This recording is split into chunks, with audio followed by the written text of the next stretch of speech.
লোহিত সাগরের উপকূল এখন রক্তে রঞ্জিত। ইসরায়েলের ধারাবাহিক বিমান হামলায় কাঁপছে ইয়েমেনের হুদাইদা বন্দর।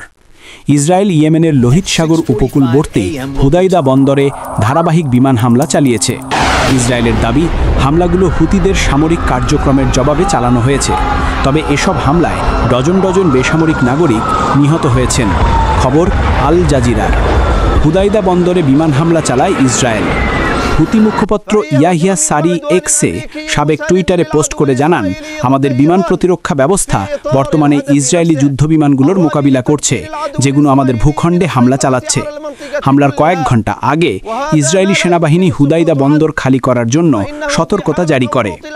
ইসরায়েলি সেনাবাহিনীর আরবি ভাষার মুখপাত্র আভিচাই আদ্রাই এক্সে লিখেছিলেন, আপনাদের নিরাপত্তার জন্য আমরা হুদাইদা বন্দর এবং সেখানে নোঙর করা জাহাজগুলোর সবাইকে অবিলম্বে সরে যাওয়ার আহ্বান জানাচ্ছি।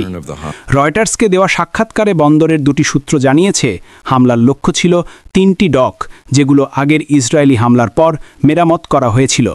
স্থানীয় বাসিন্দাদের ভাষ্য, হামলাটি প্রায় 10 মিনিট স্থায়ী ছিল। এই ঘটনার পর ইসরায়েলের প্রতিরক্ষামন্ত্রী ইসরায়েল কাটজ হুঁশিয়ারি দিয়ে বলেন, হুতিরা যদি ইসরায়েলে হামলা চালায় তবে তাদের কঠিন মূল্য দিতে হবে। গাজায় ইসরায়েলি হামলা শুরু হওয়ার পর থেকে ইয়েমেনের হুতিরা ফিলিস্তিনের প্রতি সংহতি জানিয়ে ক্ষেপণাস্ত্র ও ড্রোন হামলা চালিয়ে আসছে। তারা লোহিত সাগরের জাহাজকেও লক্ষ্যবস্তু করছে। ইসরায়েলি সেনাবাহিনী দাবি করেছে, ইয়েমেন থেকে ছোড়া একটি ক্ষেপণাস্ত্র তারা প্রতিহত করেছে, যার পর পশ্চিম জেরুজালেমের সানিরেন বাজতে শুরু করে। এর জবাবে ইসরায়েল হুতিদের নিয়ন্ত্রিত বন্দর, বিদ্যুৎ কেন্দ্রসহ বিভিন্ন অবকাঠামোতে হামলা চালাচ্ছে এবং বেসামরিক এলাকায়ও বোমাবর্ষণ করছে। সাম্প্রতিক সপ্তাহগুলোতে এই সংঘাত আরও তীব্র রূপ নিয়েছে। হুতিরা ইসরায়েলের ইলাত শহরের কাছে রামন বিমানবন্দরে ড্রোন হামলার দায় স্বীকার করে, যাতে 2 জন আহত হন এবং বিমানবন্দরের কার্যক্রম কয়েক ঘন্টার জন্য বন্ধ থাকে। এরপর হুতি গোষ্ঠী প্রতিশোধ নেওয়ার ঘোষণা দেয়। হুতিদের তত্ত্বাবধায়ক প্রধানমন্ত্রীও ইসরায়েলের বিরুদ্ধে লড়াই চালিয়ে যাওয়ার অঙ্গীকার পুনর্ব্যক্ত করেন।